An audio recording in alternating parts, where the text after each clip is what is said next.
We knew this was coming. We warned you this was coming down the track. They were going to change the rules in a way to undermine confidence in the fair administration of the elections. And by gosh, they did it.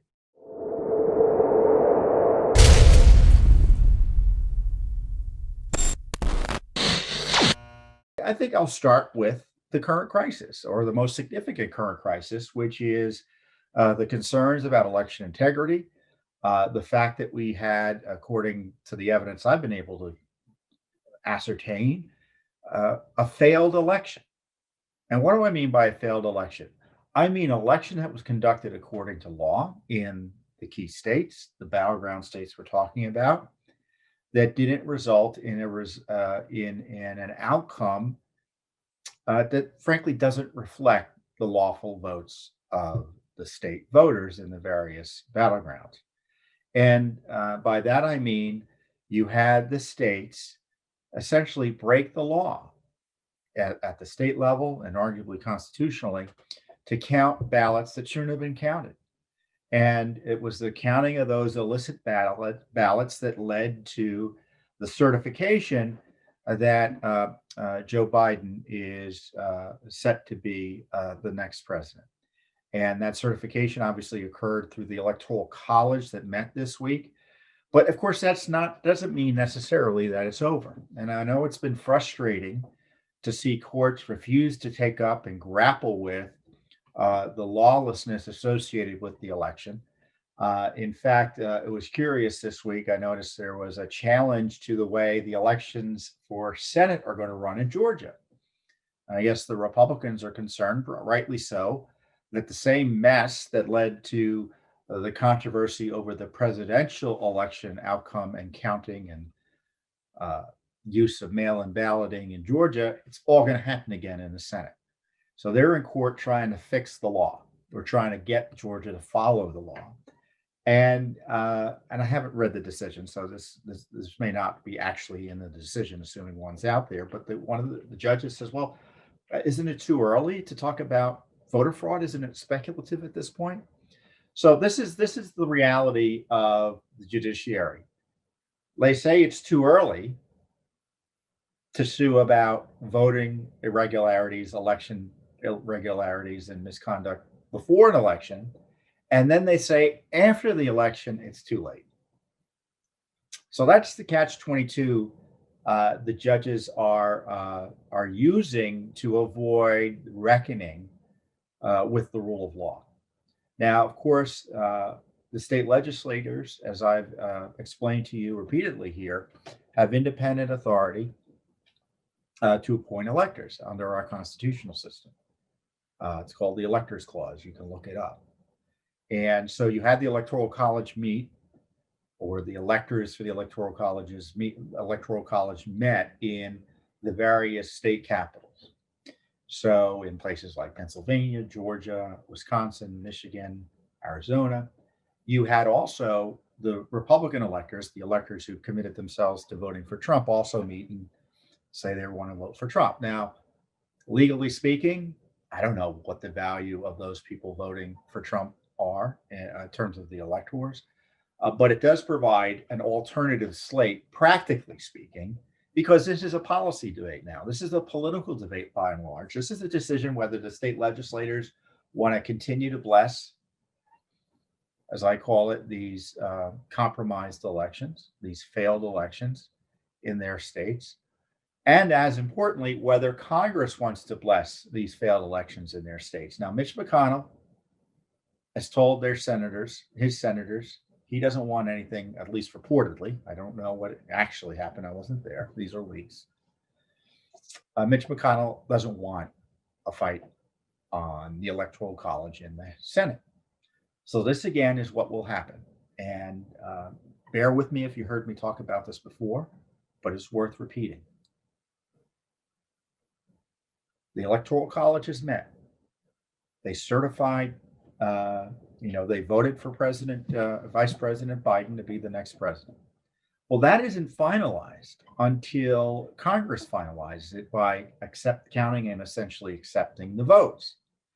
So under federal law and the Constitution, Congress can object to the votes, and they can do that by having one member of the House and one member of the Senate raise a written objection to certain electors.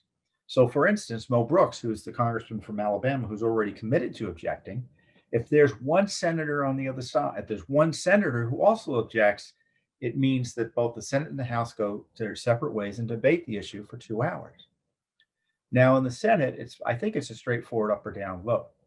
In the House, it's a little unclear because in the House, under the 12th Amendment, they talk about if there's a dispute with the president and there's no consent, there aren't enough electors one way or another in terms of majority or the number necessary to win, the House votes by delegation.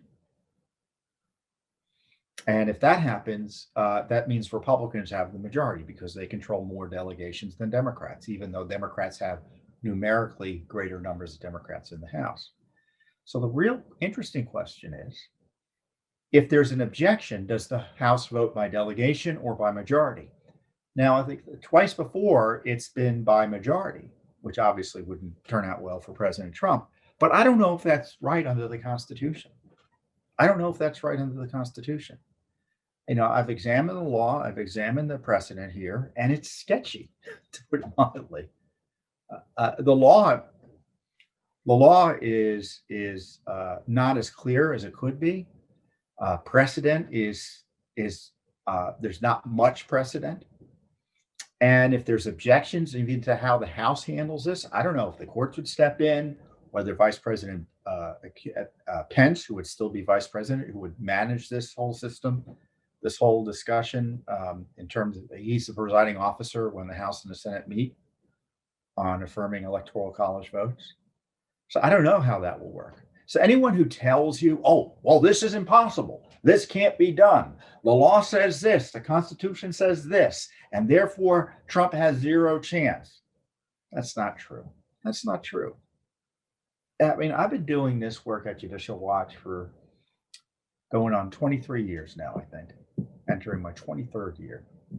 And one thing I've learned as a non-lawyer and as a student of Washington, D.C. and how things work here is that experts who say one thing with all the certainty in the world usually are not right, in the sense that pretty much everything is debatable. We can point to what the law says, we can point what the facts say, and there's always differing interpretations and the ways in which it's been applied. And I'm not just saying, we should just ignore what the law says. I'm not saying it depends in a dishonest way. Ignore some things when it's convenient for you, promote other things when it's convenient for you. The political process, the political way of approaching things. But here, this is a political process in the Senate and the House. The law guiding that process is not clear. For instance, the federal law suggests that they give deference to the slate certified by the executive of the state. Well, there's a different interpretation as to what the executive of the state would be. And then B, there's a constitutional issue with that because of the primacy the Constitution gives the legislators, state legislatures, in selecting the electors.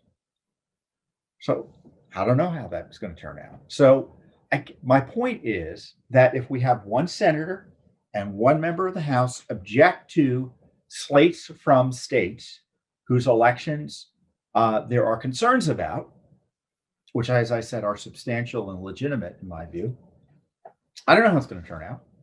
It's likely to turn out that President Trump will lose. It's likely. It's not certain. It's not certain. And as far as I'm concerned, if objections are lodged, all bets are off. It's all bets are off. I mean, the inertia and the train is going down and with Vice President Joe Biden to finally be president-elect as a result of congressional action. But this is why the left, and this is why the establishment doesn't want objections in the House and the Senate, because they're not confident, though Biden can certainly pull it off. They're not certain that Biden has a lock. So they want no debate. They want no objectors. And I don't know why Mitch McConnell. I'm assuming it's correct that Mitch McConnell doesn't want this to go on. It's certainly based on um, my observing McConnell over the years. It's certainly consistent with his approach on these types of matters. But the question you should be asking your senators, the question you should be asking your state legislators, because there's still time for them to act. The question you should be asking your congressmen is, where are they going to stand on these compromised elections? Where do they stand? And it's important you share your views. I know it's the holiday. I know it's Christmas, but they're working. The Senate's working now. Call them. 202-224-3121. Call your senators. Ask them what they think. Are they going to stand up and share your views? They want to hear them. I was talking about this with someone else the other day, and we were talking about, why hasn't one senator come forward to enforce, to say, I'm not going to buy into this. I'm not going to be a rubber stamp for elections that are quite obviously compromised. And the response was, and it's a truism, if they don't see the light, make them feel the heat. Make them feel the heat. That means communicating with your elected representatives to let them know what you think. So I encourage you to do so. Anyone who tells you it can't work that way, or no way, it's illegal, it's unconstitutional, it's an attack on democracy, they don't know what they're talking about. They don't know what they're talking about. And by the way, the left was planning to do this too. As I explained, they were threatening, they did a war game scenario where they would have states threaten to secede from the Union in order to get their electoral college slate seated in favor of Joe Biden. So they were thinking civil war to remove President Trump from office. But those of us concerned about the rule of law, and this isn't because of any personal support that I have or anyone else has for or against President Trump or for or against Joe Biden. My view is, if you break the rules, we got to have a way of accountability enforcing the rule of law here. And it looks to me like they broke the rules in these states. We knew this was coming. We warned you this was coming down the track. They were going to change the rules in a way to undermine confidence in the fair administration of the elections. And by gosh, they did it. And the problem is, they broke state law in a way that, unfortunately, the courts don't want to grapple with, but the legislatures can, and Congress can still. So the rumor mill is that Tommy Tuberville, who is the incoming senator in Alabama, he's willing to consider this issue of objecting to electors. Senator Ron Johnson, the senator from Wisconsin, whose state was severely compromised. The election results there were severely compromised by by counting ballots illicitly. Counting, even worse, it's counting illicit ballots illicitly.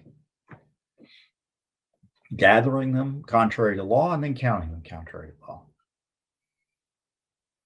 And then, of course, you have Senator Rand Paul, and then you got other stalwarts like Ted Cruz and Senator Lee, who might also jump in, but they haven't. None of them have said anything that they're going to do it. They're all thinking about it. And the courts, best I can tell, even though there are legitimate claims, the courts are either slow rolling the claims to make it, to kind of moot out the claims, or just avoiding dealing with, for political purposes, just refusing to deal with the reality that President Trump has claims, and under law should have had those slates in Wisconsin, Pennsylvania, Georgia, etc. He should have been the beneficiary of those slates. He should have been the one getting those electors. So I don't know what's going to happen, but I do know what needs to be done if we want the rule of law to prevail, which is that the Senate and the Congress need to, then the House need to take this seriously. Ron Johnson had a hearing the other day, raising issues, highlighting some of the issues. Good for him. And it's still not too late to do additional hearings in fact. You should be asking your members of Congress, where are you? Where is the leadership? Why is Ron Johnson doing this virtually alone? He and Rand Paul. This is a crisis. Thanks for tuning in. Be sure to subscribe to our YouTube channel to catch all the latest news from Judicial Watch.